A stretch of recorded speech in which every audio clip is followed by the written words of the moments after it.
Hello, viewers.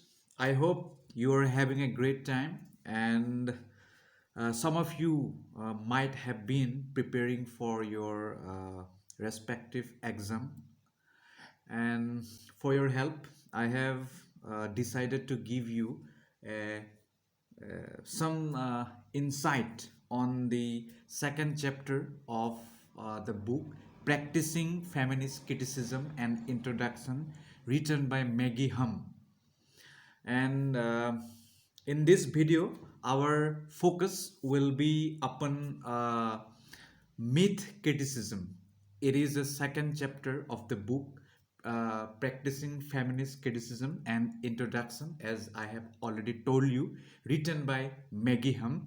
The first chapter of this book, including an introduction on feminist criticism, I have already uploaded in my channel, and you will get a playlist, and in that playlist you will get it, and from that particular playlist you can have a little idea about this book's crux. Okay, without any delay, let's begin the chapter. First, I would like to give you a little disclaimer that this discussion or this video is only for summary purpose. In this video, I will not going to cover each and every little detail of the chapter. I only want to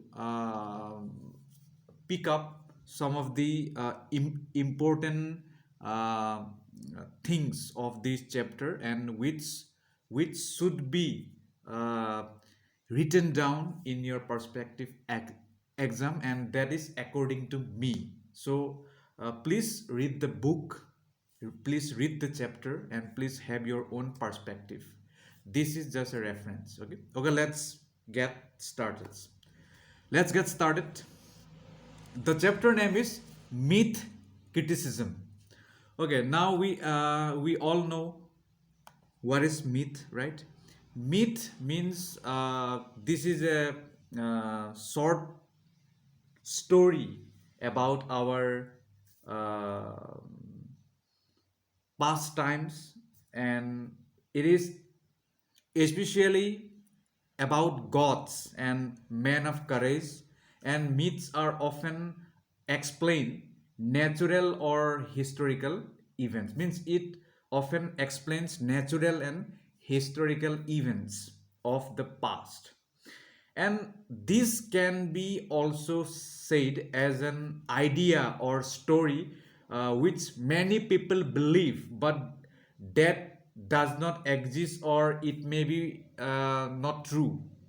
Okay, and we can say myth as a false notion, or uh, it can be said as alternate truth, alternate history. That's called myth. And through this chapter, the writer Maggie Humm, she has tried to uh, argue that in myth, how women characters were presented, or how women were seen in the literary works or in any art forms.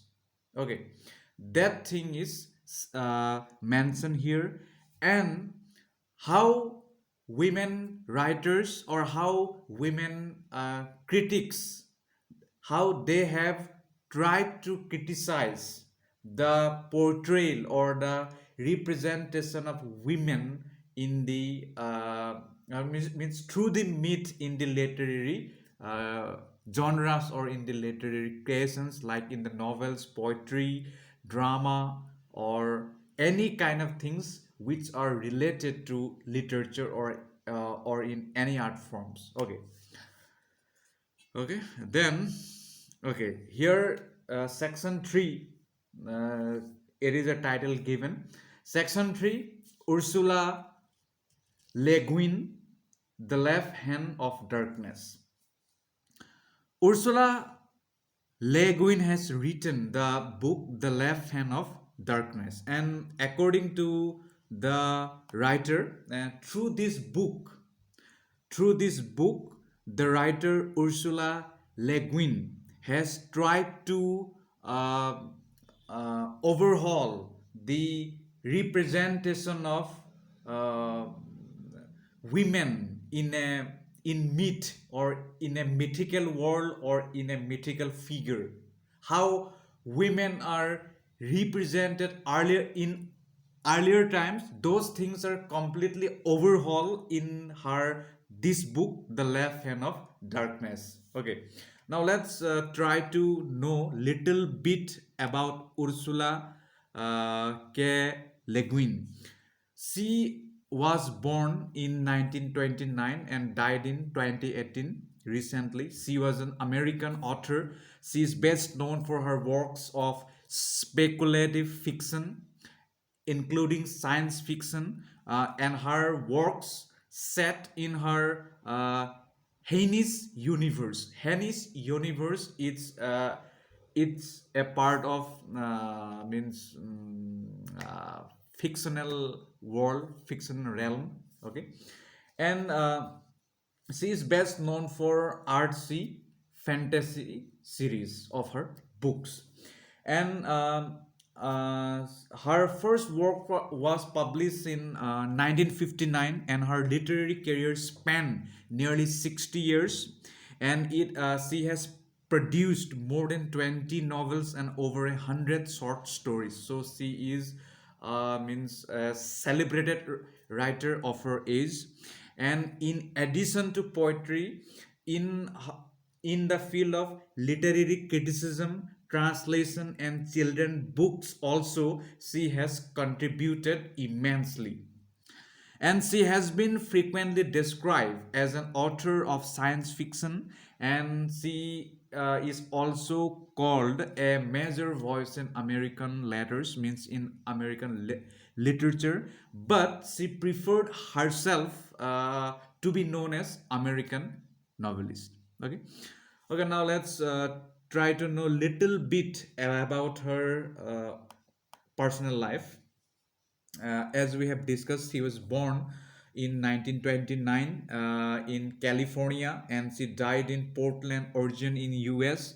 And her notable works include The Left Hand of Darkness, which is published in 1969, and The Dispossessed in 1974, and The Artsy in from 1964 to 2018. And her works mostly based in scientific fictional genre or fantasy genre or in uh, realistic fiction. Okay, okay, now let's try to know briefly about the book The Left Hand of Darkness. The Left Hand of Darkness, this is a groundbreaking work of science fiction which is published in 1969, and this is written by a female writer of that age, and that was a very remarkable thing of that time. Because her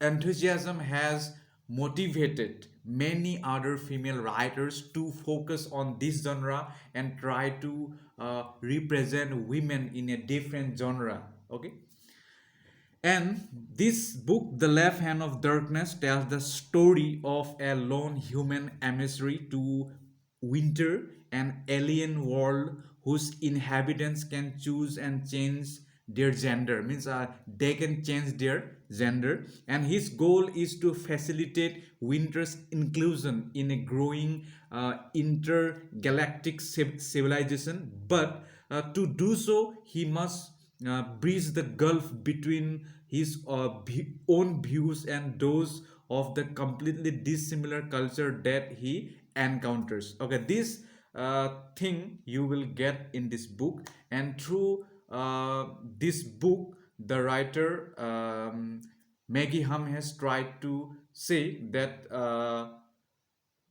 Ursula Le Guin, through her book The Left Hand of Darkness, has completely changed the way women were treated in myth. Okay, that's it. Now let's read this thing. Okay. Science fiction, more than any other kind of literature, describes worlds beyond existing politics and history. Myths, whether biblical or classical, often shape the concepts, plots, and structures of science fiction novels. Similarly, at the center of feminism is the belief that we should try to move beyond contemporary political formations in order to transform and humanize society. Feminist myth criticism therefore seems to offer a usual way of reading utopian texts when these, like feminism, work against the grain of contemporary culture. Okay, through this line, the writer has tried to say that in science fiction, means or through science fiction, women representation or the condition of women can be depicted in a completely or in a utterly new way.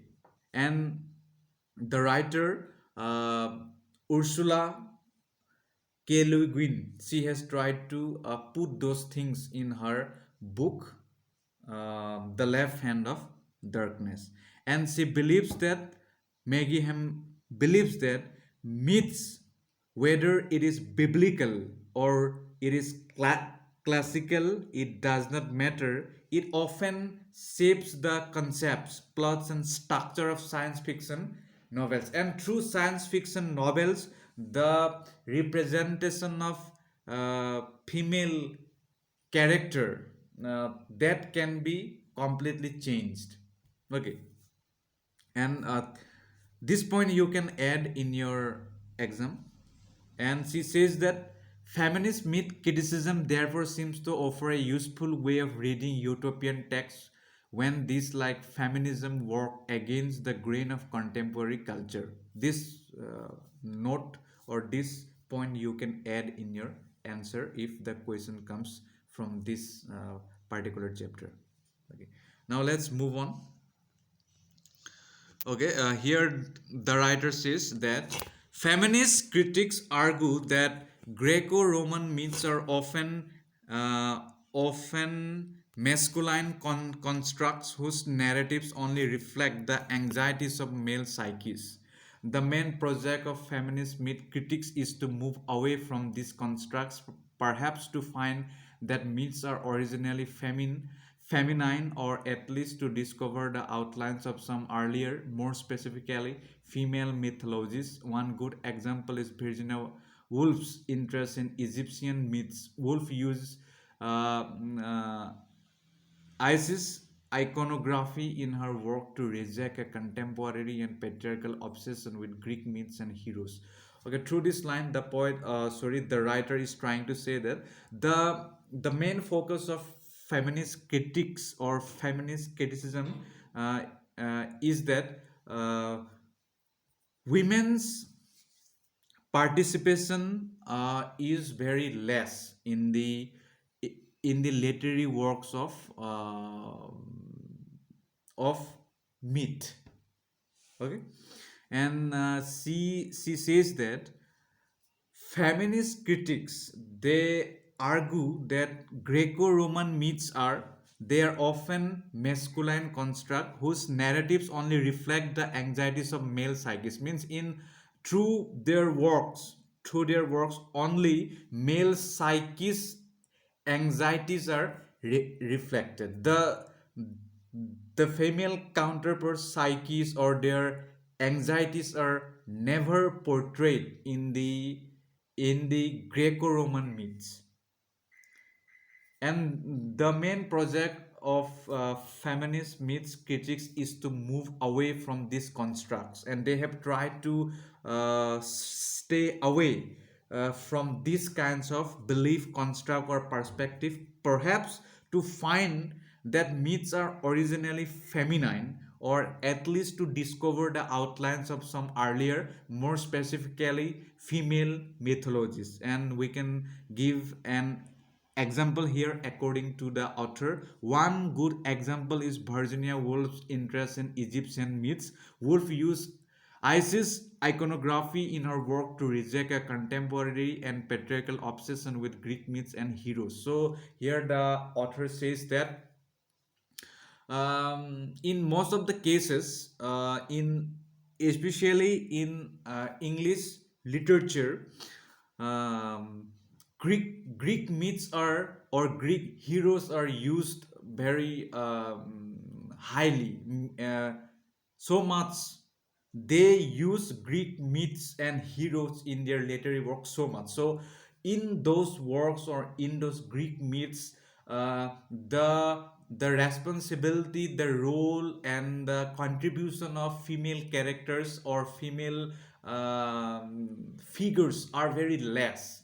Okay, so these kinds of thinking, these kinds of patriarchal thinking.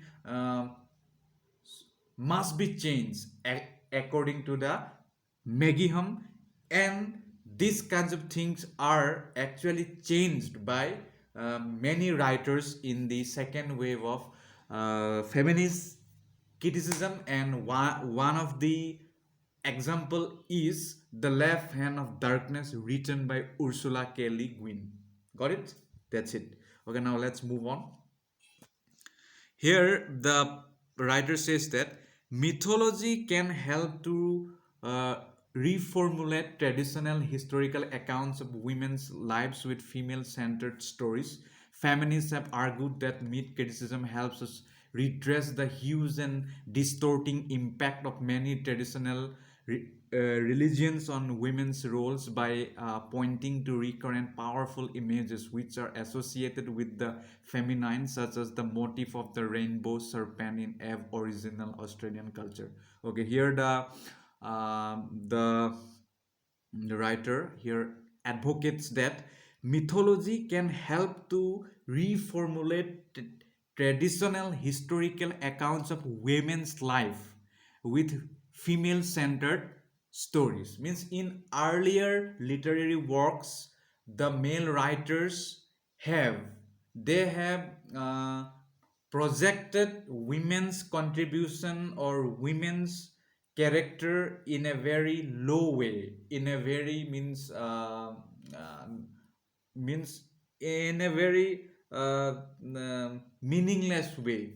Okay, so in the second wave of feminist criticism, those things are completely tried to overhaul or transform, and feminists have argued that myth criticism can actually help the women or uh, the female or feminism to redress the huge and distorting impact of many traditional religions on women's role. Means how women's role were treated and how women's role were considered by pointing to recurrent powerful images which are associated with the feminine, such as the motif of the rainbow serpent. And rainbow serpent is a religious motif which can be found in Aboriginal Australian culture, and through these things can be put in upcoming literary works, and those things are stressed by the second wave of feminist criticism, and these things are beautifully said by the writer herself. Okay, now let's move on, and this point also you can include by your own language. Okay, let's go on. Here we have got one more point. Here the writer says that attention to the genre of romance, fantasy, and utopias was a major part of feminist literary criticism in 1970s in the work of Jancy Redway or Janice Redway, Tanya Modelsky, and Joanna Russ, herself a leading science fiction author. Feminist critics put forward a novel but crucial argument that these genres should not be relegated to popular culture and dismissed from academic attention. They had important political and mythical dimensions. This is also a very crucial point. This thing also you can mention in your particular exam. Okay, And in addition, feminist critics informed by consciousness uh, rising practices wanted to draw attention to new kinds of writing and speculative plots. Joanna Russ's key essay, What Can a Heroine Do, or Why Women Can't Write, summed up this feminist thinking by attacking the canon for its omission and distortions. Utopian texts often speak to women's dissatisfaction with myths of male superiority, and when the institutions of marriage, the family, and the heterosexuality. If the traditional literary canon Russ argued only offered women negative or demeaning representation, then myths and utopian writing, of which Russ on the female man is a prime example, offered a new possibilities. One danger, of course, is to fall into the trap of celebrating on eternal feminine. Ursula Le Guin's The Left Hand of Darkness avoids the slip into an easy essentialism. Okay, here through this sentence, the writer has tried to say that in a traditional literary canon, women's characters are portrayed in a very typical and in a very negative way. So these all things are tried to overhaul in the second wave of feminist criticism, and they have tried to explore a new possibilities through their literary works like Margaret Atwood's and Ursula Le Guin's and many other female characters of second wave feminism. Okay, now let's move on. This point also you can add if you wish. Okay, in her work, Ursula Le Guin, The Left Hand of Darkness, she describes a future world which is called Gittin, where it is always winter, inhabited by androgynous people who change to a feminine gender at cyclical moments, which is called chimera, in order to reproduce. And this thing is completely different from the old traditional way of portraying female characters. Here, in The Left Hand of Darkness, there is a female protagonist, and the whole subject is actually based on feminism, or in or females realm or female world or females struggle, challenge, and their means way of life. Okay, here there okay, let's read this thing. In order to reproduce out of camera, the inhabitants are largely sexless, and the psychological characteristics of sexuality only appear if stimulated by another's foreplay. Okay, these things are portrayed in this book, and that is a completely new thing at that time. That's why second wave of feminism has means address this book as one of the pivotal works written in the time of second wave of feminism.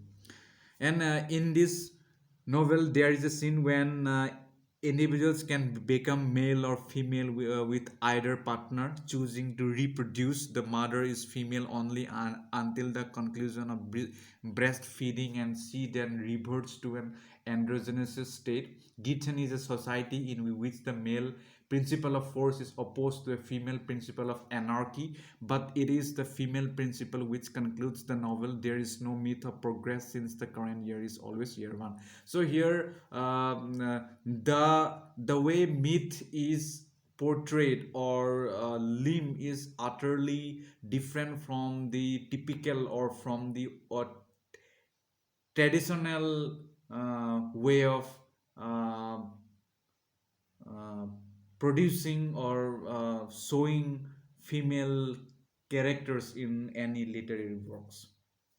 Okay, now let's move on. Okay, here there are many more points are given in this chapter. So if we try to discuss those things, the video will be very longer, so I would like to skip this thing, and now let's jump on to our second section of this second chapter. Okay,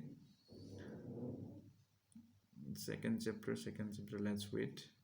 Okay, here the the second part here, second section 4, Margaret Atwood surfacing.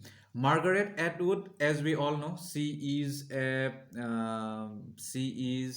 Canadian writer, and in her works, the feminist perspectives can be seen, and throughout her literary creations or um, writings, she has tried to depict the circumstance and the uh, deplorable conditions of women in the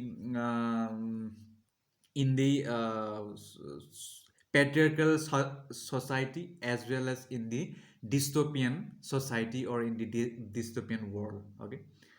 Okay, and in her book Surfacing, she has tried to completely overhaul the representation of women, or the portrayal of women character. The book Surfacing is primarily dealt with a female protagonist, and how she tries to see the world, and how she tries to change, how she tries to transform the world she lives in. Okay. Okay, here the writer says that myth is a relative term which can apply to imaginary worlds which are not real, as well as to metaphoric versions of actual events which were not documented in written form. These are things we all know. Myths are never written down. Myths are it is basically passed on to one generation to other generation through oral stories. That's why myth cannot be proven, myth cannot be said as a genuine source of something. So myth is always a perception, myth is always a notion. It can never be an it can never be a ultimate or absolute truth. Okay, that's what she says here in the section 4 of the book Practicing Feminist Criticism, an introduction written by Maggie Humm. Okay, now let's go on. Myths are also created by writers, and existing myths drawn upon by writers to make imaginative interpretations of the psychological states of characters. Literature, especially the novel, offers a writer that space and complexity necessary to represent probable truths as well as truthful reality. Writers can use myths to explain what is really happening in a novel, or what motivation triggers events, partly because mythical knowledge is often shared by readers. Listening to stories, myths, or fantasies is a common part of many childhoods. So here the writer argues that through myths and through literary creations, the perspective, the representation, or the portrayal of feminist characters can be changed. Okay. Now here, if I explain, then it will be a little bit longer, so I have skipped it. You just try to write this point in your notes or in your exam, or if you go on a debate, then too you can come out with this point. Okay. Okay, here this is the last point I will talk here. The point says that so sorry, the writer says the myths are particularly important sources of alternative history for groups denied a place in mainstream culture. There is a rich Afrocentric history of storytelling and oral culture which excites contemporary black women writers such as Alice Walker and Audre Lorde. Medical language and themes nourish black women struggling to define a womanist culture in a racist, masculine literary tradition. Myths can help minority groups to express communal reality through analogy or math. So here the writer says that myths can be a very helpful source for alternative history for groups which denied a place in mainstream culture. Like in her novel, The Color Pur- Purple, the novelist Alice Walker has tried to portray the condition of black women and how black women were marginalized and subjugated by the patriarchal black society or by the patriarchal mentality of that time. And but though black women were neglected, though black women were treated, and though they have had suffered, but through the mythical language and mythical themes, and they can bring those things uh, from their own African or black meat, and from that meat they can change the way women are perceived or women are portrayed or women represented in the um, in the literary creations or in any literary works. Okay, that's it for today. And this video might have gone too long, but it's okay because if you want to know some concept, then you have to be very what you call it, means you must have patience. Okay, okay, I will not going to make any more point. Now let's sum up, means now let's end this video. And thank you so much for watching the video, and thank you so much for listening me. This video is not a soul tool. You must read the whole book. This is just a little bit summary in my own perspective. Okay, that's it. Bye bye. So thank you so much.